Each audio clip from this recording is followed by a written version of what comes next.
This isn't a planned video, but we finna talk about a little bit about T'Vondre Sweat, since he's become a bit of a polarizing figure amongst our Titans community since he was drafted.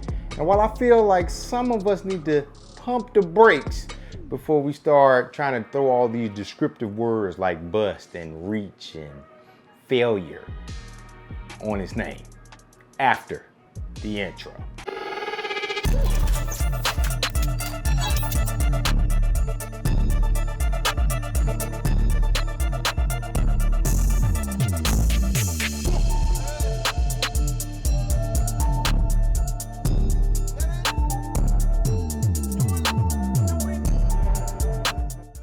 Hey, welcome back to the channel. It's your boy Bonafide, and this is Section 240, a channel all about the Tennessee Titans, but from a fan's perspective.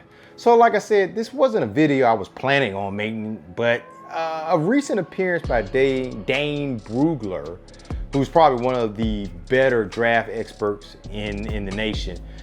He showed up on the Buck Rising show, and he had this to say about T'Vondre Sweat. No matter what the sport is in the NFL, more so than any, just with the pure volume of players that you have on your roster and the risk assessment that you have to make. So where there is some risk associated with Will Levis, there's a different level of risk associated with a guy like T'Vondre Sweat, who the Titans drafted in the second round.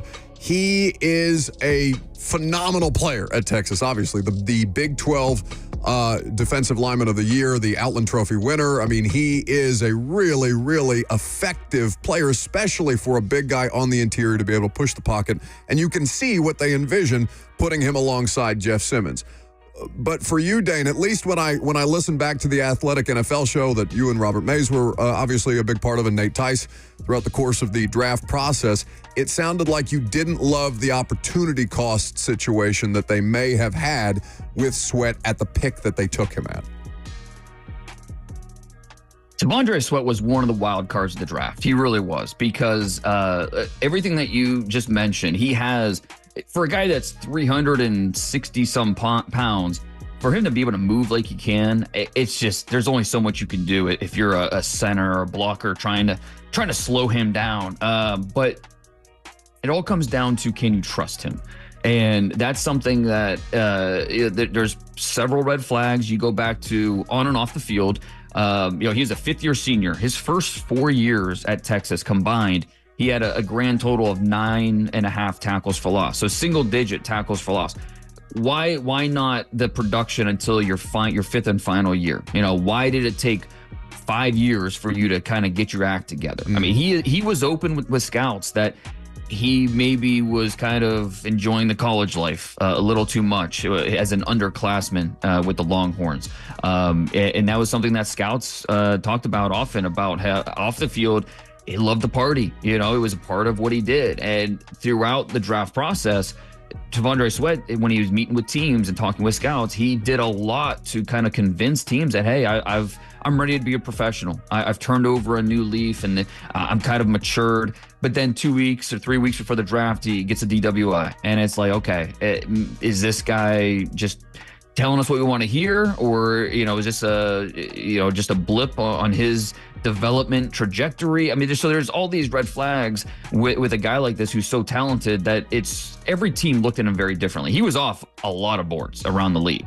Other teams thought, okay, if he gets to, let's say, the fourth round, we'll feel comfortable drafting him there. There's no way to be sure if the Titans don't draft him in the second round. Would he even still be there in the third round? Or were there other teams ready to take him in the second round? We'll never know for sure how that would play out. But we do know that it is certainly a risk to take it to T'Vondre Sweat where they took him. But again, if it works out, if he plays up to the level he's capable of, the talent level, if he keeps his nose clean and it truly buys into being a professional at the NFL level, it could look like a steal, because it's a first-round caliber talent with a lot of question marks that scared off a lot of other teams. So basically, throughout that little clip, Dane pretty much talks about how the biggest thing, or the biggest question mark about T'Vondre, is whether or not you can trust him. And this is based off of what he heard from scouts and teams at the time, that T'Vondre was a guy that likes to party, and I don't know any 19 to 22-year-old at a major college, especially a party school like UT, that doesn't like to party. Now, if you don't know what I'm talking about, or you haven't been paying attention, or you kind of know a little bit about it, but let me try to set the stage for you. Sweat had a major misstep prior to getting drafted, and that major misstep was getting a DWI, so driving while intoxicated in Austin. Now, according to the reports and the police reports that I was actually able to see online, Patriot Act, there was a crash and Sweat was rear-ended, which was something I didn't know. I thought he hit somebody, but no. He was rear-ended by another car that just so happened to be driven by a former teammate. Now, when the police arrived, Sweat stayed at the scene, he complied with police, and he, according to the police report, was polite and answered all the questions, but you know, he took a field sobriety test and he failed it miserably. I think the legal limit in Texas is 0.08, and he was at 1.0. So he was over the legal limit to be driving, and they charged him with DWI, which is a Class B misdemeanor in Texas. And I think you serve up to 180 days in jail if you're convicted, and I think there's a fine that goes along with it. Now, the other driver left the scene and ended up being a linebacker from Texas, and he was ended up suspended from the team. That's neither here nor there. Sweat bonded out, and I think at this particular moment, he's still awaiting for all the trial proceedings to occur, whether or not it's been taken care of or not. But what's reminiscent to this and what it has to do with the Titans is this occurred the day before Sweat was coming to Nashville to meet with Rand and the Tennessee Titans. Now, this was a major mistake by Sweat, and basically almost derailed his career and before it even started, and it was his fault. Now, I, for one, am not condoning drinking and driving. None of that. This was a mistake that he made, and he better thank, you know, the big man upstairs that it didn't turn into anything serious, more serious than that. But you know, we selected Sweat with the 38th pick in the draft, so basically a day 2 pick. And once that draft pick happened, you were either in one or two camps. You were either super hype about the pick, and the thought of putting the Outland Trophy winner, the All-American monster, beside Big Jeff, you was salivating at the possibilities of this defensive line. Or you were in the other camp and you were calling for Rand's job because you thought this was a reach of a pick, especially for a pick that had so many red flags. And I'm literally not exaggerating. It was either one or two of those camps.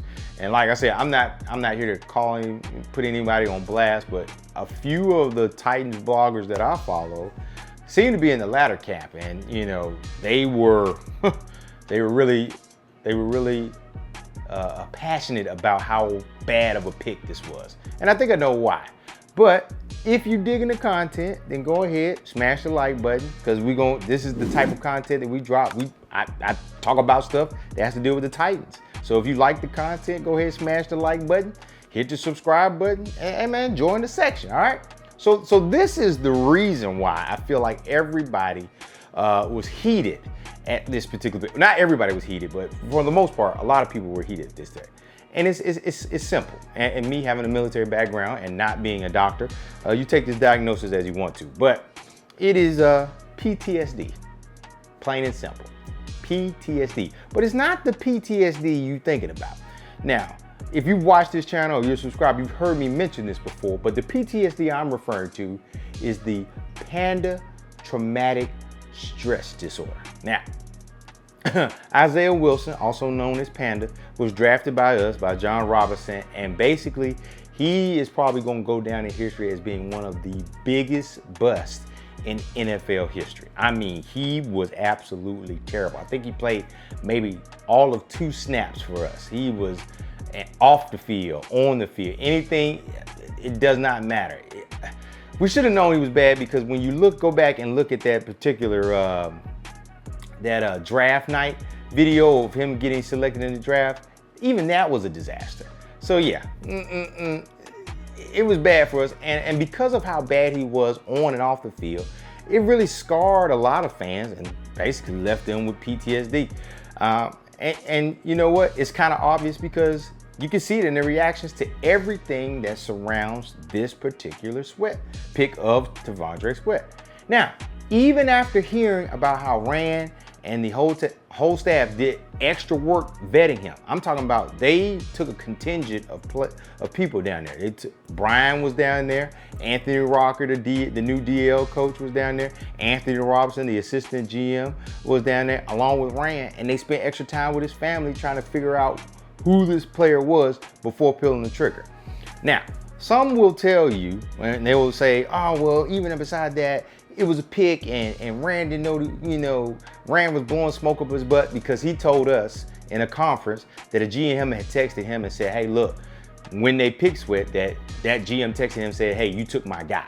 So who knows? I don't know if that's true or not and things like that. But I do know that before the DWI incident, a large number of outlets that do these draft projections and draft, where they're going to go or where they would take this person, they had T'Vondre as a fringe or what we call a late first round, back end first round pick or early day 2 pick. So I'm really not buying that it was a reach to pick him in that spot right there, because had he not had the DWI, he probably could have gone in the late first round or early day 2 pick, or even if he went exactly where he went to, no one would be saying that it was a reach of a pick, because that is exactly where they projected from. Obviously, the DWI kind of made it where, he lost a couple of, came off a couple of people's boards, like Brugler said in the clip. But, I don't buy that it was a reach. Now, I think about recent Titans players who've had like previous issues, but ended up being fine, and usually the first 2 names that's gonna pop into your head when I say this is Taylor Lewan and Jeffery Simmons. Both of them had issues that followed them from college, and I think in Simmons' case from high school, and potentially affected their draft statuses with a lot of teams. But both of them were, drafted high. I think Jeffery was 18, and I believe Lewan was 11. I'll fix it if I'm wrong, but I think he was 11. But to me, both of them have more in common with T'Vondre than they do with Isaiah Wilson. Like Isaiah Wilson, like I mentioned before, had a ton of red flags that were impossible to ignore, and somehow John Robinson thought it was going to be okay, and he drafted him. But see, that's not the case with the other two, like with Lewan or Simmons, or even the case with Sweat. Like, for the most part, outside of the DWI, most of the concerns with T'Vondre was his playing weight and whether or not that affected his in-game motor. Like, you heard Dane talk about, why did he explode in his 5th year? But, you mature, you get better, things like that. I can see him, having that. But, it's the normal cons. Like, does he love the game and things like that? But there weren't red flags like, this guy doesn't know what he's doing or anything similar to what Isaiah Wilson went on from there. So technically, that's why I'm in the camp that, we should probably give him some grace, or as my mother likes to say, we should give him the BOD, or the benefit of the doubt. Shout out to Mom Dukes, all right? Now, when it comes to this. Now, granted, again, adding more fuel to the fire, he got an injury that happened, I think, after rookie minicamp. So we didn't see him through OTAs, none of the public prior. So like I said, that's only added more fuel to the fire for the anti-Sweat, he's a bust, it was a reach crowd. Even with that, it really doesn't seem like that the staff, including Terry Rocker, who's his D-line coach, and Brian Callahan, who said, he was looking forward to seeing him and J.C. Latham in pads when training camp starts in a couple of weeks. I don't think they're worried about him being ready for camp. His college tape and his highlights and all the accolades, like again, has me dreaming about what can happen if him and Big Jeff are able to get on the same page on Sundays. Like, they're going to wreak havoc on offensive lines because you can't stop them both. And even if you looked at the rookie minicamp tape, I think there were a couple clips of him, just a guy moving that fast, as big as he was, that was like some eye-popping thing. So, it even furthered my excitement about it, all right? So, closing this video out, I'm gonna leave you with this. I was watching the Hard Knocks offseason, and the assistant GM, Brandon Brown for the Giants, had a quote when they were at the combine and they were talking about Malik Neighbors, a wide receiver out of LSU. And the quote says, name me a dominant player at that position or the corner position or pass rusher that was a choir boy. Now, you probably understand what that means. But playing good football means you probably got a little crazy in you, things like that. So I kind of agree. I totally agree with Brandon in that line of thinking. And that's probably the conversation that Brian Callahan and Rand were having when they sent that card in to say, hey, we're going to pick Devondre. Now, again, I'm not excusing the DWI, and that was a bad decision to drink and drive. But I am willing to extend some grace. And another reason why I'm willing to extend some more grace is that since that issue with the DWI, you haven't heard anything negative, knock on wood, about Devondre. Matter of fact, I saw some positive news. He just recently held a youth football camp back at his alma mater, his high school. And from the video that I saw, it looked like he was moving around without any limps, so no braces, things like that. And he seemed to be the same size. Now, don't get me to guessing. He might even look a little bit smaller, like he was in fit. So, I'm gonna say, hey, let's give him a little bit more time before we toss him out with the dollhouses from the old stadium, all right? So that's all I got for you today. Say, hey, let's not sweat this whole Devondre thing too much, all right? Pun intended.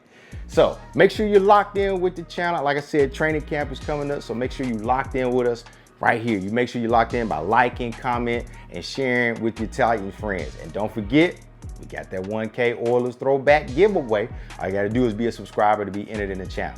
Remember, also, we're gonna be dropping some custom Section 240 merch soon. So, hey, you gotta make sure you subscribe and you're locked in so you don't miss out on any of these updates.